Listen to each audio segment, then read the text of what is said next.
Olá, sejam bem-vindos a essa nossa conversa sobre dislexia e aprendizado de línguas.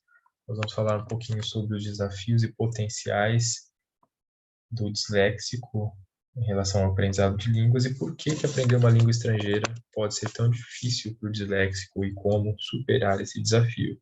Então, nós vamos abordar temas como o cérebro disléxico aprende, o que são línguas opacas e transparentes e como isso facilita ou dificulta a pronúncia das palavras em determinado idioma, o que é o ensino multissensorial e como ele pode ser um caminho para o aprendizado da língua estrangeira, como aplicar o ensino multissensorial ao inglês, e no final nós vamos dar 10 dicas para alunos, pais e professores aprenderem o idioma estrangeiro com mais qualidade e consistência.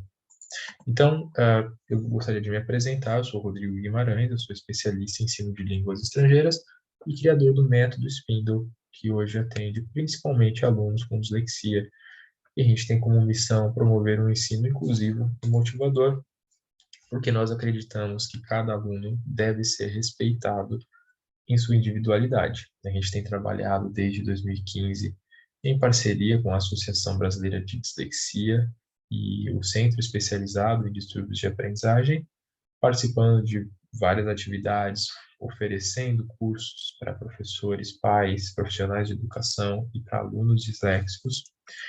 E para a gente começar a falar do inglês e a dislexia, a gente tem que combinar que, desde já, algo muito importante, que dislexia não é deficiência e não é falta de inteligência. Então, eu vou ler mais uma vez. Dislexia não é deficiência e não é falta de inteligência. E a imagem desses disléxicos aqui, com certeza, provam o que eu estou falando. Tá? Pessoas que vieram ou que estão por aí transformando o mundo que a gente vive, criando, inovando, resolvendo problemas para a humanidade de uma forma incrível, sem precedentes, todos disléxicos. E nessa apresentação a gente vai tentar entender um pouco qual que é o padrão, o que acontece com o cérebro disléxico, que ele gera um potencial tamanho para a criatividade e para outras coisas que a gente vai falar mais adiante. Mas, ao mesmo tempo, a gente também não pode ignorar que o aprendizado de uma língua estrangeira ou da própria língua materna pode ser um desafio e uma dificuldade. E sempre que chega um aluno para a gente conversa com o aluno, com a família e faz um acolhimento e a gente ouve muitas frases. Eu compartilho algumas frases que são muito recorrentes com vocês, que são as seguintes, né? Eu fiz vários cursos, mas não consegui continuar nenhum. Eu troco coisas na escrita. Gerou sofrimento quando entrou na parte de gramática. A sensação é de que até sei, mas na conversação faço confusão. Há alguns anos começo inglês e paro em determinado ciclo. Ele é bom aluno, mas não em inglês. Me considero muito inteligente, mas o inglês sempre foi um obstáculo. Exercícios de escrever são muito difíceis. Então, se você é disléxico, mãe, pai de disléxico, professor, alguém que acompanha, né, algum profissional de educação, da saúde que acompanha algum disléxico, talvez você reconheça muito bem essas frases e essas dificuldades. E para a gente entender por que essas dificuldades podem ser maior em uma língua e menor em outra, isso tem muito a ver com o funcionamento do cérebro disléxico e as características desses idiomas. Então, como que o cérebro disléxico funciona? Então, um cérebro não disléxico, olha que interessante. Isso aqui é a rota fonológica. Então, um cérebro sem dislexia, ele vai ver uma palavra, uma letra, e automaticamente, muito rápido, ele vai reconhecer aquele formato daquela palavra, é a letra A. Automaticamente, ele já consegue associar essa imagem da letra A ao som A. E depois que ele faz isso, ele processa essa informação e dá uma utilização para isso no que ele estiver fazendo. O disléxico não faz o reconhecimento dessa letra. e a conexão dessa letra com o som que ela representa. Então, ele não faz a conexão fonema-grafema. Ele precisa criar estratégias, ele precisa de uma alfabetização que o permita criar associações e estratégias para que ele faça essas ligações, que talvez nunca sejam iguais à de um não disléxico. Depois que ele fez essas ligações, ele processa essas informações normalmente e vida que segue.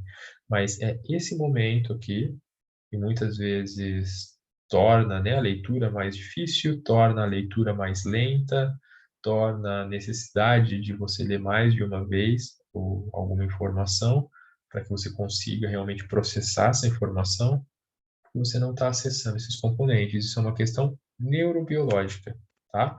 Então, é uma questão que tem a ver com o não acesso, olha aqui como a International Dyslexia Association coloca, que é um déficit no componente fonológico de linguagem. Então, falta esses componentes. E aí, quando a gente pega uma língua como o inglês, que é uma língua muito opaca, o que significa isso?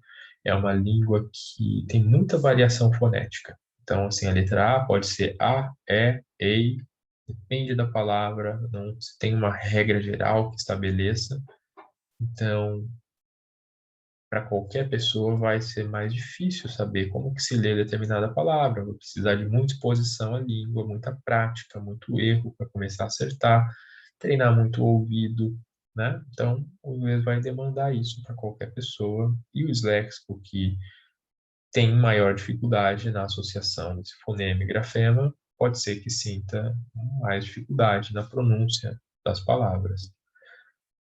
No outro lado, uma língua, por exemplo, como o finlandês ou o alemão, uma língua que eu conheço um pouco, então eu posso falar, elas são línguas mais transparentes. O que significa isso? Tem regras de fonética muito bem definidas.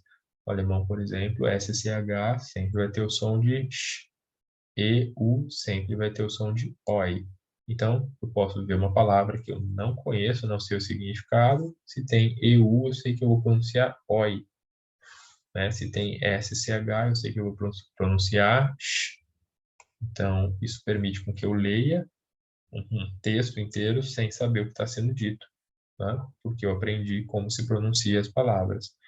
No inglês, isso é praticamente impossível, por conta dessa variação, tá? O português está meio que no meio disso aqui, e isso é em relação à fonética. O alemão, por exemplo, é uma língua gramaticalmente muito mais complexa que o inglês.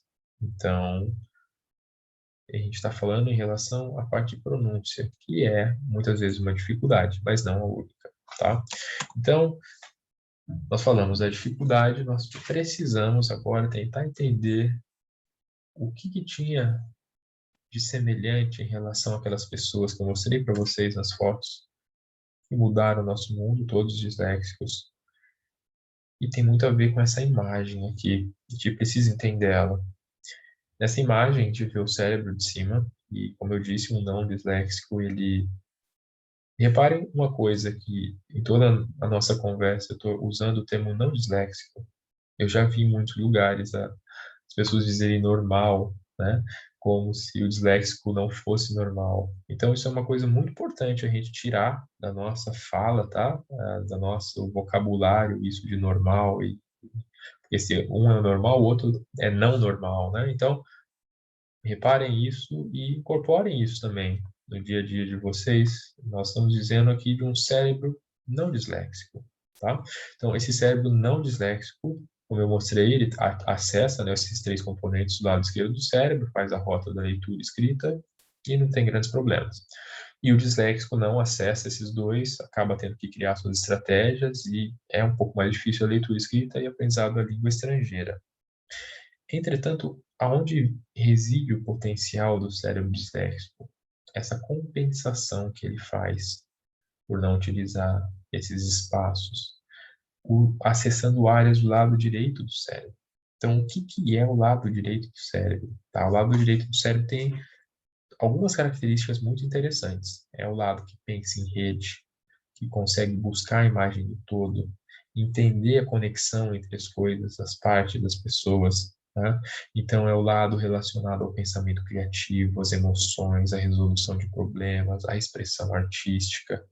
Então, por isso, muitos disléxicos são artistas, né? Têm uma capacidade criativa, artística, interessante, capaz de resolver problemas, de enxergar conexões, padrões, a imagem do todo, né? São características dessas pessoas que a gente viu ali atrás, né? Albert Einstein, que dizia que primeiro a gente imagina, então ele imaginava as teorias, né? Imaginava como o universo funciona, como as coisas são, e aí provava matematicamente aquilo que ele pôde visualizar, imaginar. O Steve Jobs, que foi criando várias coisas novas, e num belo discurso muito famoso que ele tem na formatura de uma universidade, ele diz que a gente tem que confiar nas coisas e conectando essas coisas e criando com essas coisas que no final, quando a gente olha para trás, a gente percebe que a gente ligou vários pontos e só então a gente vai ter a clareza exata, né?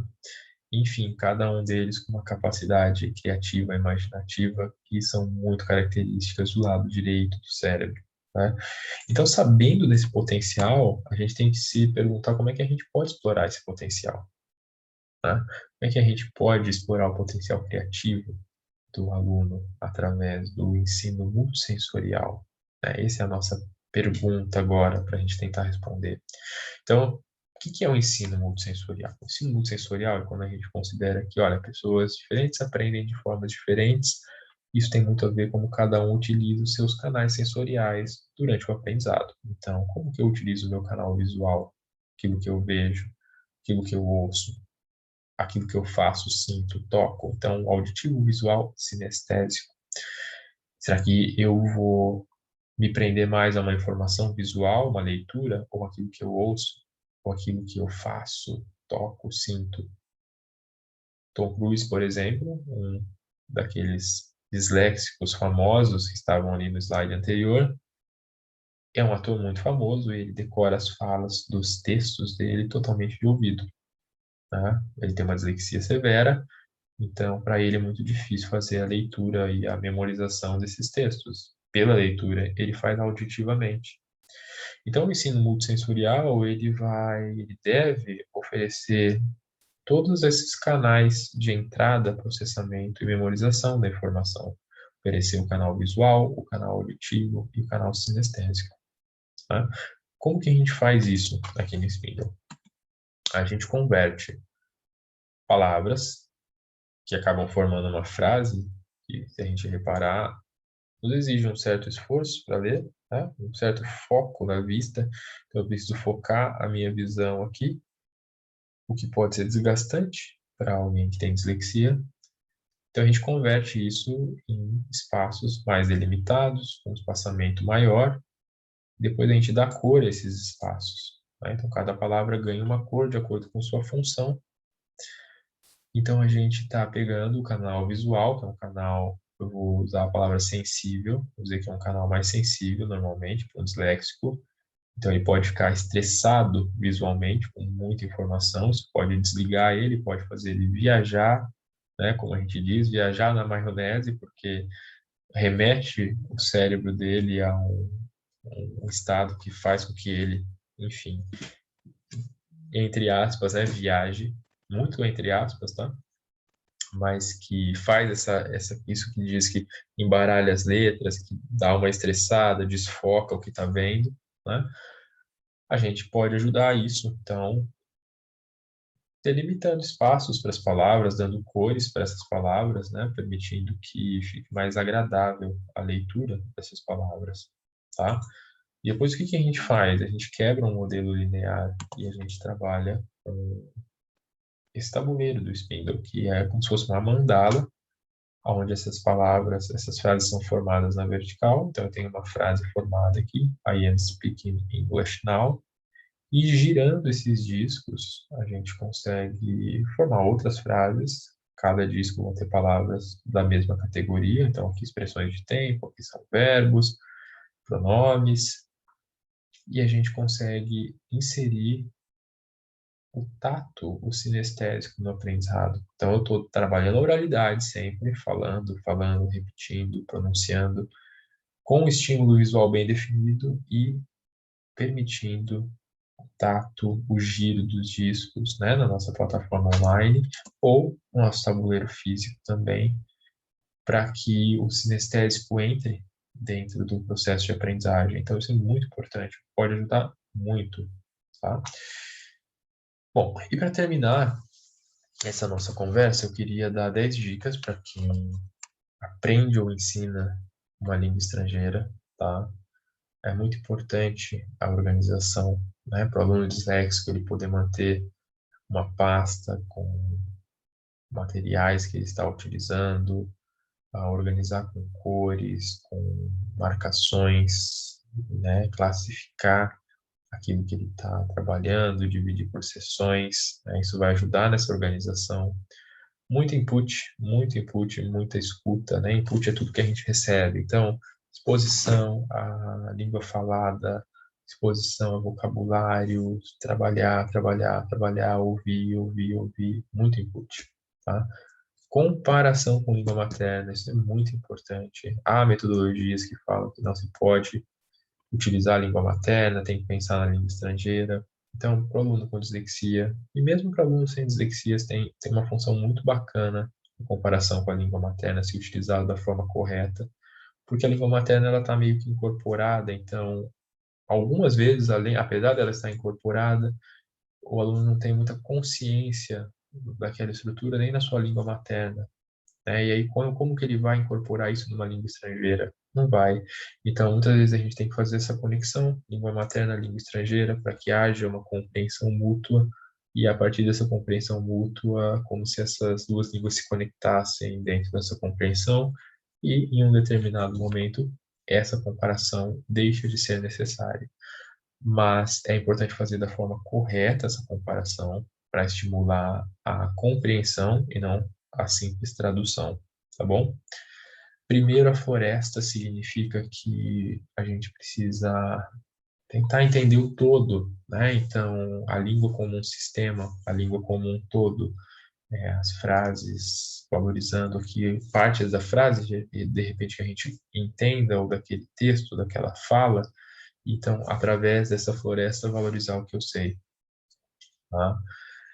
Dar valor ao ritmo, então, ritmo, melodia, entonação, intenção de comunicação estão muito relacionadas, né? Então, o tom da minha voz, o ritmo, o que eu falo, o que eu ouço, o que que isso está querendo me dizer, o que que isso está comunicando, qual intenção é essa, né? Então, vamos valorizar isso. Vamos maximizar o que a gente sabe, tá? Usar muita linguagem corporal, porque muita comunicação, ela é não verbal, então a linguagem corporal vai ajudar muito nisso, a maximizar o que você sabe, tá? Crie muitas associações, utilizando imagens, histórias, o que for necessário para que você incorpore regras, incorpore vocabulário, tá? Tudo que vai te ajudar, sons. E por último, relax, relaxa, relaxa e vai dar tudo certo, tá? Então, a dificuldade para a aprendizagem de uma língua estrangeira, como o inglês, principalmente, ela pode existir sim, ela existe sim, ela é real, tá bom? Mas tá tudo bem, porque existem muitas potencialidades. Então, você aprende de uma forma sua, você tem muitos potenciais. Concordo contigo que para o aprendizado da língua pode ser um desafio. Eu concordo, né? Não ignoremos isso. Mas relaxa, dá tempo ao tempo, né? Sem pressa de querer avançar muito rapidamente. Na verdade, às vezes você entende bem um conteúdo e pratica bem esse conteúdo, e é um conteúdo que você está vendo no básico, você vai ver no intermediário, vai ver no avançado, porque a língua é uma espiral, né? Que a gente sempre volta para os mesmos pontos e aprofunda esses pontos. Então, um conteúdo bem aprendido, sem pressa, pode ter um efeito muito bom a longo prazo, tá? Então, relaxe, se dê tempo ao tempo, se permita errar, tá? Se dê tenha uma relação empática consigo, tá bom? E, bom, a mensagem final, então, de tudo isto, é o nosso mantra em Spindle, que é Go Your Own Way, o que significa siga o seu próprio caminho, vá do seu próprio jeito, tá? Cada um tem um estilo de aprendizagem diferente, mesmo entre os disléxicos, cada disléxico é único. O processo de autoconhecimento que o aprendizado pode proporcionar, aprendizado de uma língua estrangeira, né, que às vezes é uma dificuldade a ser superada e vai exigir com que eu tenha disciplina, com que eu entenda melhor o meu processo de aprendizagem, pode me beneficiar em muitas áreas, né? Então, siga seu próprio caminho, vá tateando como é que você aprende melhor, o que funciona para você, onde estão seus potenciais, onde estão suas dificuldades, e vá seguindo da sua própria forma. Bom, queria agradecer para terminar a Associação Brasileira de Dislexia, o Centro Especializado em Estudos de Aprendizagem, toda a rede de dislexia, e de alguma forma a gente já teve contato. Tá? Para a gente é um prazer e uma honra muito grande estar participando aqui dessa semana e mês da dislexia de 2021, contribuindo um pouquinho com o que a gente tem trabalhado, pesquisado, descoberto nesses tempos para o ensino do inglês como língua estrangeira, que pode ser aplicado a outros idiomas. Então, é uma honra muito grande participar de tudo isso e nos colocamos aqui à disposição para quem quiser saber mais, quiser ajuda com o aprendizado ou ajuda para ensinar alguém a aprender uma língua estrangeira. Entre no nosso site, conheça o nosso trabalho e entre em contato com a gente. Um grande abraço para todos os disléxicos, pais, professores, profissionais de educação. Lembrando a todos que o natural é ser inteligente e que quando nós conseguimos acessar a nossa inteligência, respeitar a nossa forma natural de aprender, tudo fica mais leve e tudo flui melhor. Então, um grande abraço a todos vocês.